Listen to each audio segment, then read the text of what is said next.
Yeah, good evening to DeFiChain News on the 20th of July 2022, the news show that provides you with the latest updates on the DeFiChain project. If you like the show, then let's go crazy on the like button. It helps the project, subscribe and click the bell button at the end. Then do not forget to watch any of the new shows here on the channel.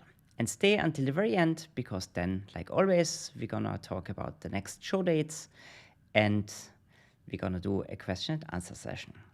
So, normally that's the time when I introduce my co-moderator DC, but he's not here today. DC, greetings from the news studio. I hope you're having a good time in your other activities tonight and looking forward to welcome you next week. So, I'm gonna do this tonight alone. Let's jump right into the headlines for tonight. Here are the headlines on the 20th of July 2022. I'm gonna talk about the new stablecoin pools, then the Uniswap staking program that we're gonna start. There have been stock splits, and stock splits gonna come as well on DeFiChain. We talk about the next hard fork name that we've been voted on. There's a light wallet update, or several even.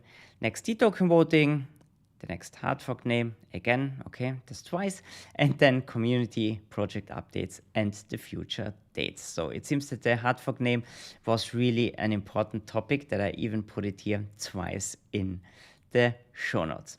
Okay, guys, I think our thumbnail says it all. Stablecoin pools on DeFiChain. What's happening here? So that's actually a really exciting thing. Do you remember 2 or 3 weeks ago, there was a big voting round and there was a DeFiChain Improvement Proposal 2020-07-B. It covered actually that 2 new stablecoin pools should be introduced, and these pools are dUSD-dUSDC and dUSD-dUSDT. Why do we do this? It should make it easier to arbitrage the USD price, and it should stabilize the system. That's why we're gonna start these 2 pools. The 2 pools are live actually on DeFiScan. So they're live on not only on DeFiScan, they're also live on our DEX, on our decentralized exchange. The liquidity is pretty low at the moment. In the USDC pool is about $41,000, and the Tether pool is about $17,000. Of course, the liquidity is very low because there are no rewards. There are no rewards, and there are also no swap fees to be earned at the moment. That's the reason, I think, why liquidity is very low.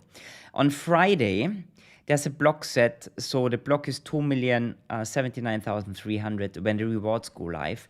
And then I think the liquidity is going to flow in very quickly. The idea is also that it's going to attract people who first of all, of course, want to work with the USD in the system, but also hopefully going to buy more USD. That's something what we really try to achieve here. The pools will not work, so they're going to be kind of locked until we reach the $5 million mark. Why is it like this? Trading only makes sense if you have a deeper liquidity, and we want to avoid that people swap larger amounts in and out and move the pools too much. So that's why $5 million has to be reached, that the pools are swappable. That means so there are no swap fees to be earned, but the rewards kick in Friday. That's Friday morning in Germany, European time. It's around lunchtime here in Singapore. So everybody's going to be awake and everybody can participate in the game. You cannot really front run the whole story because it's the same chance for everybody. So just provide liquidity slowly, and then the whole story is gonna start on Friday. This is of course cool because that's pretty revolutionary, at least on DeFiChain. First time that we have stablecoin pools where you can earn rewards on, and I think that's a pretty sweet story. And hopefully it's gonna attract more capital, and people gonna participate and help to fill these pools pretty fast. So next week we're gonna know more. We're gonna see if this was a non-event or there was a lot of action then happening. Cool. Talking about swapping. So Uniswap, there's a pool with ERC20 tokens, and these pools gonna receive very, very nice rewards. So 1 million DFI gonna be injected into these Uniswap pools. What's the idea behind? So first of all, we've got our native DFI coin, then there's the DFI token, and then there's a BEP20 token that is on Binance Smart Chain. And then there's an ERC20 version of DFI. And the ERC20 version of DFI makes a lot of sense because some exchanges don't want to list the native DFI token or native DFI coin in that way, because yeah, it's a different blockchain that has to be implemented. Even if it's close to Bitcoin, it's all a little bit more complicated than you do a ERC20 token. So that's why it makes it very useful. And of course, a lot of people are on Ethereum, and having an ERC20 token helps, of course, dramatically to promote the project. And that's why Usen came up with this idea. Why do we not put some rewards out there and people can provide liquidity? And it's a big show effect, and of course a very nice marketing story. And the accelerator team is working with the guys from Birthday Research to push some information out to media that we're gonna cover that. The rewards, the $1 million, you might ask how long they're gonna last. They are spaced out over the next 52 months, so it's gonna cover a year. Every week the rewards gonna drop by about 4%. So that means at the end of the year, most likely these rewards are gonna be used up. Check it out. We expect about 50% APR at the beginning, and then we're gonna see how it drops. It really depends how much money is flowing into the pools. Like always, total value locked influences directly the APR in a pool. Good, so much about swapping back and forth. We had some stock splits on DeFiChain in the past already. So we had Amazon, we had Google, both were 1-20 stock split. They went very smooth. The Google stock split happened last Monday, so 2 days ago. It went really, really well, but we've got another one on the 22nd of July upcoming. That's GameStop. GameStop's not 1-20, GameStop's 1-4. Same idea, same system. There's going to be a lock period. And then 1 hour before the market opens the lock period and 2 hours after the lock is lifted. So your token gonna get exchanged. You have then 4 times more GameStop token in your wallet. So you have to do nothing to worry about. The tech team is pulling all the strings in the background, and you're just gonna get provided with the new tokens. So we are very confident that everything's gonna be smooth sailing after we've done it 2 times already. Also this time it's gonna be for sure an easy one. So then we had something really nice. I mentioned it in the headlines twice because I was so excited about. You know, all the past major releases of our network were train stations in Singapore. And that was actually a very nice twist because a lot of the team is sitting in Singapore. I'm also sitting in Singapore. I'm not the reason. Usin actually came up with the team long time ago. And the idea was, we're an international project, so why do we not take it out of Singapore and why do we not just bring it international? So I came up with 4 names and I led the community. The community was voting on it, and these are the results. So no, these are not the results. These are the results. Here we go. We had 4 metro stations. One was Grand Central in New York. One was Ginza in Tokyo. Green Park was in London, close to Buckingham Palace, and Gasometer in Vienna. Because I spent a lot of time in Vienna, I thought giving it a little bit the Austrian, German, Swiss twist here. But Gasometer was the least favored one. Then it was the British one, Green Park, the one in Tokyo, Ginza, where I was also living in that area for over a year. Very nice area in Tokyo. And then Grand Central. I think Grand Central is a really good choice. Thanks for everybody who voted. We had 386 people voting on it. I think Grand Central is a pretty name. It's a massive station. It's the largest of all 4 of them. And I think we have so many new updates coming. I think it's a worthy name for the next changes on DeFiChain, and then also coming with DeFi Meta Chain and on-chain governments. I think a lot of really exciting projects are gonna happening under that name. And then, as you know, it's gonna be Grand Central. I don't know, maybe it's Grand Central Park, Grand Central Alley, Grand Central Avenue. So there are so many ways how we can play with these minor releases. So we're gonna do this the same style when we gonna need a new name next. Of course, gonna be H. G was this time. H is next one. So who else has good ideas about metro stations starting with H? Not train stations. We want metro stations. Then yeah, don't be shy. Reach out to me and help to find a great new name, and then we're gonna do a voting the next round again in a couple of months. Light Wallet updates. There was a version 1.16.1 released. No, not a big thing, mostly UI and UX improvements. It's just getting more and more pretty. I really like the Light Wallet. It's so funny because I was a big fan of the old desktop wallet, and I remember you said to me, Mark, trust me, when a new Light Wallet's gonna be there, you will never ever want to use the desktop wallet again. I have to say, I became a real fan of the Light Wallet. I love it. It's so handy on the mobile phone, and I think it's really pretty and it works really, really well. So yeah, I'm happy about every small tweak in the user interface. One more thing, the slippage tolerance following the DFIP for the stabilization fee was adjusted, and there's now more clarity with these fees. Check it out. Also in the navigation bar, the icons have been changed a little bit. Yeah, minor things, but it makes the whole thing really, really nicer and nicer. Detoxing voting is coming up. So DC is working on the list and on the form. It's going to be released on Saturday, the 23rd of July. That's in 3 days. Then you guys can vote on 12 Detoxing. Like you always know, every month we're going to list 4 new tickers. The voting is going to last 3 days from the 23rd to the 26th. And the winner is going to be announced next week in the show. The process is the same like always. 12 tickers gonna get nominated, and then you vote on 4. There's gonna be the 4 unlucky losers from the last voting, and then we're gonna have 8 cool new ones. So yeah, participate. We always had around over 1,500 votes. The more the better.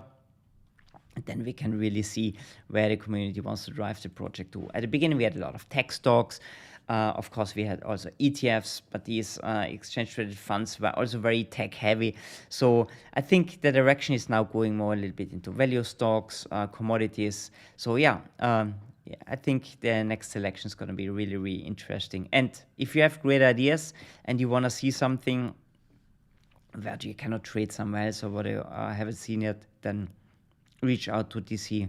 He's going to put it on his list, and then we're going to see if we can provide price feeds for it. Good. So let me have a drink quickly, and then very nice Japanese iced tea, no sugar. I got really used to that stuff when I was in Japan. I love it. It's super healthy and really refreshing, especially in summer times. So, community project updates. My DeFiChain Ocean Infrastructure. They had a CFP. And it was funded, and you find it under ocean.mydefichain.com. The cool thing is it provides additional safety to our network, to our project. It's for redundancy reasons a very good thing. If the original Ocean infrastructure is down, and we had an outage last couple of days, about 30 minutes, then you can always swap to my DeFiChain Ocean infrastructure. They had their stress test a couple of days ago when the main Ocean infrastructure was down. So check that out. Anya and Bernd, like always, had a fantastic idea here and executed very well. Everything is done and dusted and running very smoothly. Then we have this alternative explorer, and also mentioning that this explorer, of course, gives you the possibility actually to switch over to the alternative Ocean infrastructure, to the alternative Ocean API. And in that case, that was of course very helpful, because when the main explorer was down, who normally connects to the main API, this one you can swap over to an alternative API, and you get all the information that you need from the DEX and whatever. Jelly Wallet. Jelly Wallet is also coming to life, was also refunded or funded again at the last voting round. The Jelly Wallet, for the ones that don't know it, is kind of a MetaMask similar kind of thing. It's a Chrome extension, and it should provide you with the necessary functions that you can do everything on DeFiChain, what you can do normally with the Light Wallet. They are working on a hard wallet integration, so most likely Ledger, I guess. I'm not 100% sure. This should be finished in the next 3 to 4 weeks. Then they're gonna include a buy and sell functionality with DFX. That's gonna be interesting to see. And then, of course, they are working a lot on bigger UI and UX improvements. If you have feedback, reach out to the guys. I'm sure they're really happy if you give them feedback. They are also planning to do kind of a security audit. And they said it would be super happy if people are stress testing the wallet and checking if there are any bugs or whatever, because the problem is these audits are normally very pricey. And if people from the community can help to do these things, that would be, of course, a really, really cool thing. So check it out. There's going to be a lot of stuff in the near future to be seen.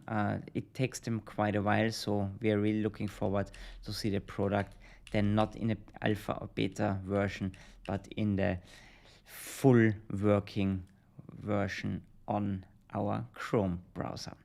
Future dates, guys. Next Wednesday, of course, like always, news show. Don't miss it. But what's even more exciting, tomorrow, Thursday, is the next Fireside Chat. The people who watch the show for quite some time know that Fireside Chat is my baby, and I really love the show because we always have really awesome guests here. So we have 2 formats where we have guests. It's the Fireside Chat and also the Tech Talk. Tech Talk's very technical. It's normally Yusin and his amazing team being guest here. But Fireside Chat are really people out of the DeFiChain and crypto space. Normally there's always a connection to DeFiChain. And the same is here. Easy from Easy Finance. She's a young lady from Germany living in Frankfurt and doing business in Frankfurt and Dubai. They are an entrepreneurial family. They do a lot with finance. She's unbelievably young. She's 23 years old, I think, if I recall that correctly. And she is super, super knowledgeable when it comes to investment. We had some pre-talks. She's really impressive with all her knowledge. And it's going to be fun to see how, sorry to say that, if younger people say their whole ecosystem of DeFiChain, how they say crypto, how does she see markets. We're going to talk about precious metal. We're going to talk about what are her wishes for DeFiChain. So it's going to be fun and fact-filled hour. So don't miss it. It's going to be live tomorrow, 8:30 Central European Time. Okay, guys, that's it for today. I hope I didn't miss anything. Don't forget to vote for the D token. Don't forget to fill liquidity on the stablecoin pools. And then, yeah, see you next week. And for everybody who's here live, stay until the end, because now we're going to do a little question and answer session for a couple of minutes. And for everybody else who watched the recording, thanks for watching. Don't forget to leave us a like and have a great evening. Thank you and bye-bye.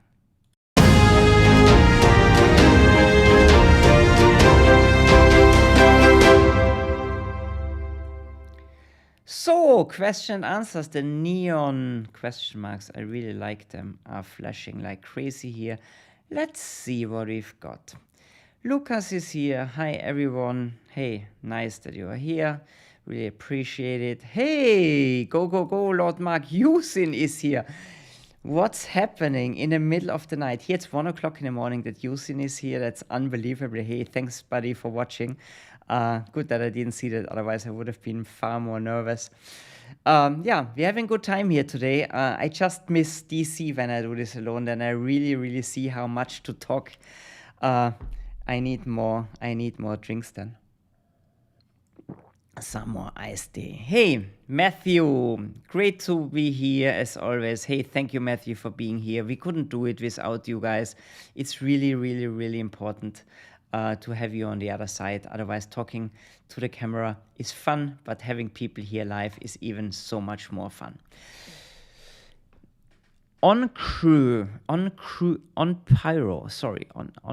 if I read it right. Quick question. Is the new dUSD-dUSDC, USDT pools will be subject to the 30%, wait, let me bring that back. That's a very good question. Will it be subject to 30% tax fee If so, won't that be a loss for arbitrage at the end? Very good question. Yes, the stabilization fee that is at the moment at around, let me check. If you go on DeFi Scan, you even see the stabilization fee on every pool. That's pretty neat now. I think I saw it's around 29.75%, so it's nearly 30%. Yes, this DEX stabilization fee is gonna be there. Why? If you followed us on the last videos of DeFiChain Demystified, I think Kuya explained it very well. There's the Detoxing system and there's the crypto system. And whenever we cross over from one to the other, and this was before DFI to DUSD, because that's the pool that actually generates the price. The price of DUSD is made in that pool. And we want to reduce the outflow, the fast outflow out of that pool, because it influences that price. Check out the video, it's really awesome. Where does that USD price come from? Kugi did a fantastic job to explain that. Now we've got this stabilization fee. If we have now two other bridges that actually come from the crypto, that are actually coming from stablecoin to stablecoin, this would be a workaround or a way around the stabilization fee, so that the stabilization fee has to impact, of course, also these routes. Otherwise, people would say they go with USD to stablecoin and leave the system. So it would actually be very counterproductive. So the stabilization fee is also gonna be there. Yes. Sorry to be the bearer of bad news. I just don't see a lot of action happening in these new stable pools with such high DEX fees. It eats into the profit gains big time, especially since the new stablecoin pools have such a low APR. So the APR is going to be fine as long as about 5 to 6, 7 million. The APR is going to be pretty same like in all the other pools. You've seen, when you look at the DEX, you can see that the APR on more or less all the pools, they kind of meet somewhere in the middle, right? I mean, there are very huge pools like SPY and Gold that are very stable. They have a lot of liquidity and the APR is pretty low. But all these other pools are pretty much always in a range, let's say 25 to 35% at the moment, depending on the DeFi price. First of all, we think that the DEX stabilization fee is going to drop sooner or later, right? And then these two pools are a very nice addition to our system and helping with arbitrage. That the stabilization fee is there for a reason I think I explained. But at the moment, there's no swap fee, because before we haven't reached 5 million in the pools, there's not going to be any swap fees. And when we reach the $5 million, the swapping is going to be enabled. Then you can earn swap fees. And the DEX, the block reward's gonna kick in on Friday morning. So at the moment, I think it's $40,000. So there's not much happening, but you're gonna see as soon as the reward's gonna kick in, people gonna go in there. And then we're gonna see how this influences the system, right? It's just an additional round. And in the future, arbitrage possibilities, more arbitrage possibilities. Of course, the stabilization fee is a little bit in that way, but also if the DUSD, and we really think that there's going to be capital inflow, because people are going to maybe want to participate in that game, so they're going to buy into the USD, and this all is going to help to stabilize the price and drive the premium up. And when the premium is up, then people are going to leave and burn more USD. So the whole thing kind of works together like many cogs that are interlinked together. But end of the day, we're going to see in a couple of weeks how this really impacted the whole system. Yeah, hey, very welcome. I hope the explanation was good. Like I said, there's nothing is 100% sure, right? So we're really gonna see how things gonna play out. We are very positive that these are good measures, and I think the masternodes also thought that is a good idea. But at the end of the day, or next week, or in 2 weeks, or in a month, we're gonna see how positive, if it was only a small impact or a larger impact. But I think it's gonna be for sure positive. So Sultan Rösel says, thank you very much for your news broadcast. One thing to all your formats. I would prefer to have more visualization according to the topic you're reporting about. Your current format is like radio. Sultan, yes. The big problem is, first of all, I think I mentioned it in the German one.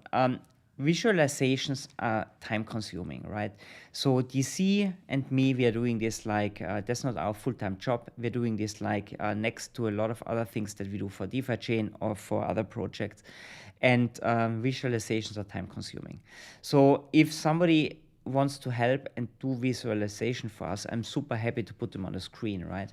I mean, little things like this, like we did here, like how is the voting looking like, and how are the headlines.